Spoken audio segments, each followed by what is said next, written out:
The ambassador charged by the Biden administration with freeing Americans held overseas, Roger Carstens, traveled to Syria late last week to make the first known contact with that country's caretaker government following the ouster of dictator Bashar al-Assad 2 weeks ago.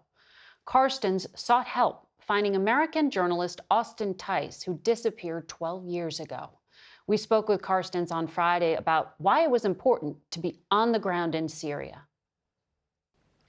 You told reporters that you were amazed at the number of secret prisons that Bashar al-Assad had, more than 40 of them. Have those prisons been searched yet? And do you know if journalist Austin Tice was held in them? So it's not going to shock me to find out that there are prisons that have yet to be discovered and searched. I would say if I'm stunned by anything, it's just the amount of prisons. I mean, you'd almost think that if you were running a country and you wanted to jail your enemies, you'd have one prison and it wouldn't be secret. But to have like 35 or 40 secret prisons, I find that just horrifying, disturbing, and yet in a way fascinating. But really the bottom line is that we have to help or rather work with our interim authorities, officials, to make sure that we do a good search so that I can one day look Deborah Tice in the eyes and tell them that our search has been exhaustive.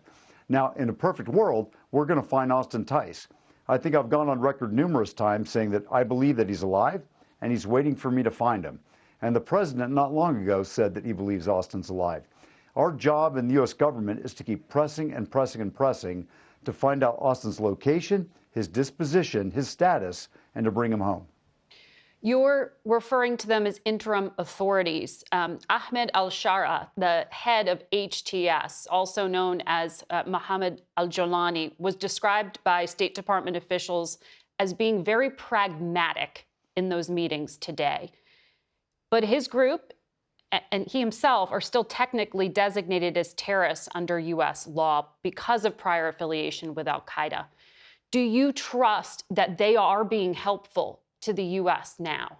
They were definitely helpful today. We conducted a joint search of a facility that we all thought would have a probable, have some sort of relation to Austin Tice.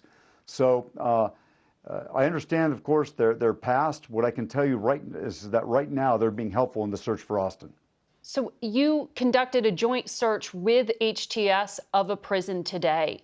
Did you believe that that is where Austin was being held? We came up with a priority list of about 6 sites.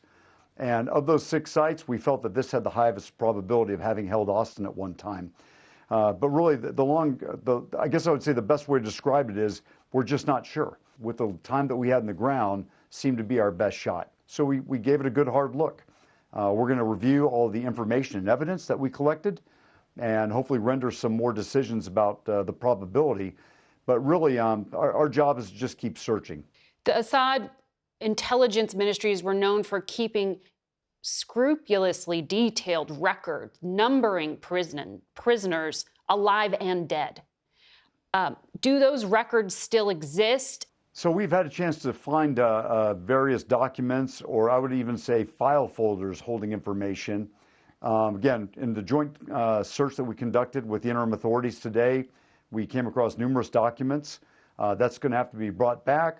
It's going to have to be translated from Arabic into English. And sometimes these documents will actually have evidence on them. They may have fingerprints. They may have traces of DNA. And this was a search you conducted along with special operators from JSOC? I would never go into talking about who I was with, but I will tell you this. I was with members of the FBI. The Hostage Recovery Fusion Cell holds primacy on these cases. People that are experts at looking at crime scenes, and they did a wonderful job of sweeping it. I know back in 2020, you went there at the direction of then President Donald Trump along with Kash Patel. The regime at that time never admitted to the United States that they held Austin Tice. Do you believe they were lying back then and that the regime did have him? The regime, when we talked to them in 2020, they issued maximalist demands. They asked for the world. They weren't really giving anything. They never admitted to having Austin Tice. They never promised to give us any proof of life, POL as we call it. I would say that at some point we came across information, and that's as highlighted by President Biden and Secretary of State Tony Blinken, that led us to believe that at one point the Syrian government truly did have Austin Tice. Did they have him until the very end? That's information we're still trying to sort through. But at one point, we feel very confident that the regime did detain and have Austin Tice in their custody.